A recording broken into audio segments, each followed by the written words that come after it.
Well, hello to all the foodies out there and welcome back.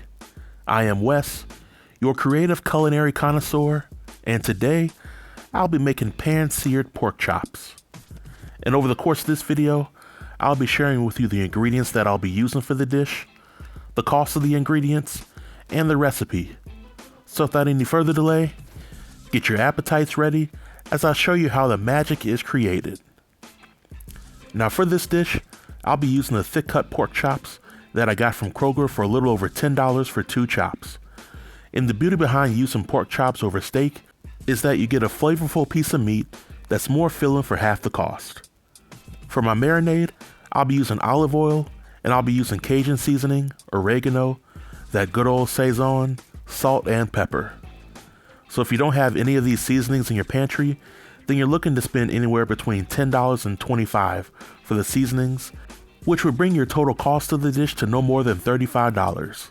Now luckily, I already had all these seasonings on deck plus the olive oil, which made this dish relatively inexpensive. So after I wash and clean my pork chops, I place them in a large storage bowl and I pour a liberal amount of olive oil in the bowl. After that step, I begin to pour my seasonings into the bowl. And as I'm dumping the seasonings in, I don't have a set measurement that I use because these thick chops are very hard to overseason unless you dump a gallon of salt on top of them. But the rule of thumb that I use is anywhere between 5 and 10 shakes of each seasoning into the container. And after that step is done, I get my hands a little dirty by reaching in and incorporating all the seasonings with the olive oil into the pork chops. Now once both sides of each chop are fully coated, I first wash my hands, then I put the top on the container and I toss it in the fridge where I let it set overnight. And like I said before, these chops are thick and seasoning goes a very long way. So here we are the next day. I remove the chops from the fridge, and for right now, I give the chops at least 30 minutes to come to room temperature, but once the 30-minute wait is over, I allow my oven to preheat to 350 degrees. I also put my pan on the stove, and I let it heat on medium-high heat for about 5 minutes. Once the pan is nice and hot, I pour some olive oil in the pan, and then I put a pork chop in the pan and let it cook for 5 minutes on each side. Now you may notice that I started this video with 2 pork chops, but I'm only cooking 1 right now.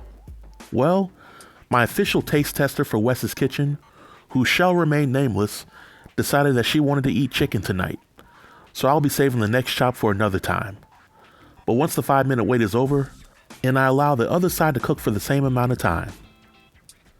And as the other side is cooking, I put about 2 tablespoons of butter in the pan and I start to baste the pork chop. Now if you were here right now, you will be loving the smell of this kitchen. After the chop is seared on both sides, I put the pan in the oven and I let the thick chop cook for about 15 minutes. Now if you like to multitask and utilize time management skills like I do, then this 15-minute wait would be a good time to start or continue to finish cooking some of the sides for the dish. And for this dish, I'll be cooking some Brussels sprouts and mashed potatoes to go with it. And don't worry, because I plan to make a separate video on how I make those 2 sides. But now is the moment of truth. I take the chop out of the oven and I let it rest for about 5 minutes. I transfer the chop to a plate and I assemble my sides on the plate and enjoy. And there you have it. A beautiful and tasty looking pork chop, and before you ask, no, this pork chop was not raw. As you can see, it was cooked perfectly, it was juicy and delicious. But I'd like to know what you all think about this video. Feel free to leave all comments below in the comment section, and I'll be sure to reply to everybody. Until next time, stay tuned and stay safe. Peace.